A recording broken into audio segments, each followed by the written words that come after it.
السلام علیکم ورحمۃ اللہ وبرکاتہ۔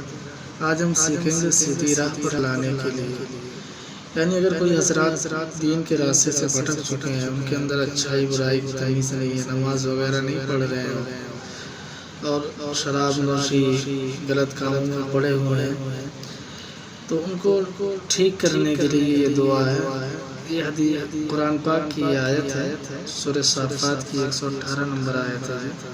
چلیے دیکھتے ہیں یہ بڑے علماء اکرام اس کے بارے میں کیا فرما رہے ہیں۔ بسم اللہ الرحمن الرحیم۔ اگر کوئی سیدھی راہ سے بھٹک جائے، اچھائی برائی کی تمیز نہ رہے، اس کو 313 دفعہ پانی پر دم کر کے اس وقت تک پلائیں جب تک اس کی حالت سدھر نہ جائے۔